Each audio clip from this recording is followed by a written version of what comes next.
இன்றைக்கு இருக்கக்கூடிய அனைத்து திட்டங்களும் மருத்துவக் கல்லூரியாக இருக்கட்டும், சட்டக் கல்லூரியாக இருக்கட்டும், இந்த கீழக்கரைக்கு செல்லக்கூடிய மேம்பாலமாக இருக்கட்டும், மிகப்பெரிய ஒரு அரசு கலைக்கல்லூரியை ராமேஸ்வரத்திலும் கொண்டு வந்ததே அனைத்து இந்திய அண்ணா திராவிட முன்னேற்ற கழக ஆட்சியிலே தான், நம்முடைய தேசிய ஜனநாயக கூட்டணியுடைய ஆட்சியிலே தான் நடைபெற்றது என்பதை தெளிவோடு சொல்கிறேன்.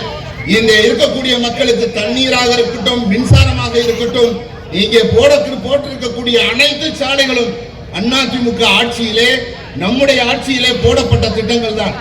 எனவே இந்த ஆட்சியிலே திராவிட முன்னேற்ற கழக ஆட்சியை வெகு விரைவில் வீட்டுக்கு அனுப்பப்பட வேண்டும். இங்கே ஒருவர் சட்டமன்ற உறுப்பினராக இருக்கிறார் என்று குறிப்பிட்டார்கள். அந்த சட்டமன்ற உறுப்பினர் எங்கே இருக்கிறார் என்று தெரியவில்லை. அவரை பார்க்க வேண்டும் என்றால் பீமாஸ் ஹோட்டலில் போய் ரூம் போட்டு தான் பார்க்க வேண்டும். பொதுமக்களை யாரும் சந்தித்ததில்லை. இங்கே பாதாள சாக்கடை நிரம்பி ஓடிக்கொண்டிருக்கிறது. மக்களை சந்திக்க, மக்களுடைய பிரச்சனைகளை கேட்க ஆள் இல்லை. நாங்கள் ஓடோடி உதவி செய்து கொண்டிருக்கின்றோம். ஏனென்று சொன்னால் ராமநாதபுரத்தின் மத்தியிலே நாங்கள் குடியிருக்கின்றோம். அது மட்டுமல்ல, இவர் கொள்ளை அடித்துக் கொண்டிருக்கிறார். எதை எடுத்தாலும் கொள்ளை.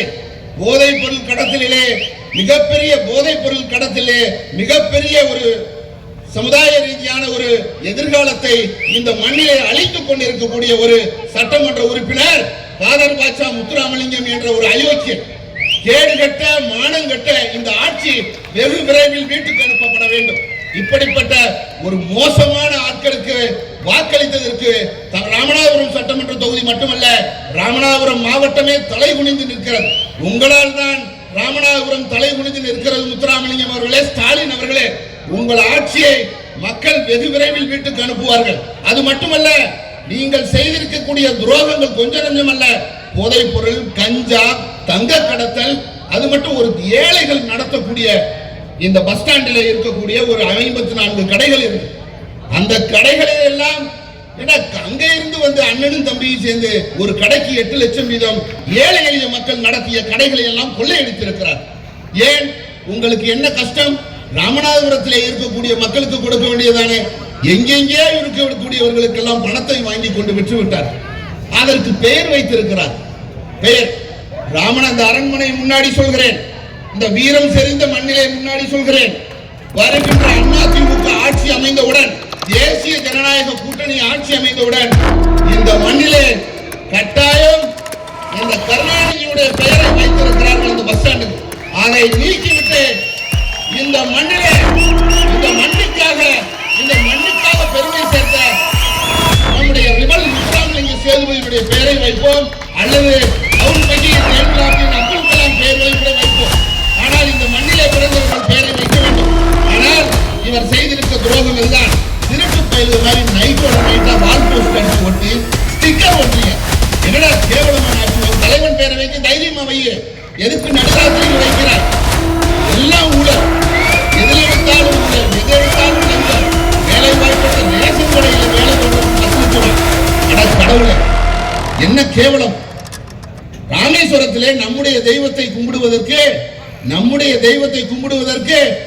ரூபாய் டோக்கன் போடுறான். டிக்கெட் போடணுமா?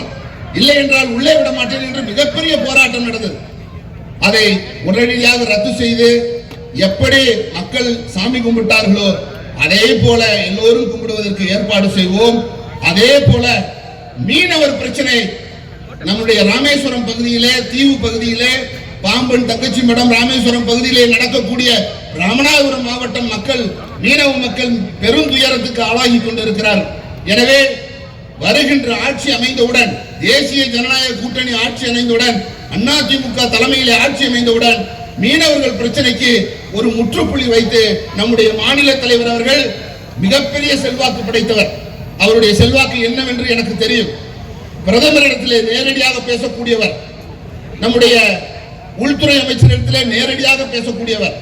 அப்படிப்பட்டவர் உடனடியாக ஆட்சி அமைந்தவுடன் நீங்கள் செய்ய வேண்டியது, எங்களுடைய மீனவர்களை தயவு செய்து காப்பாற்றுங்கள் என்று உங்களை அன்போடு கேட்டு, ராமநாதபுரத்துக்கு விடிவு காலம் வர வேண்டும். இந்த நாட்டிற்கு கொள்ளைக்காரனிலிருந்து சுதந்திரம் வர வேண்டும். சுதந்திர பூமியை சுதந்திரமாக நாங்கள் அனுபவிக்க வேண்டும் என்பதற்காக திமுகவை வீட்டுக்கு அனுப்ப வேண்டும் என்று அன்போடு கேட்டு வாய்ப்பளித்தமைக்கு நன்றி கூறி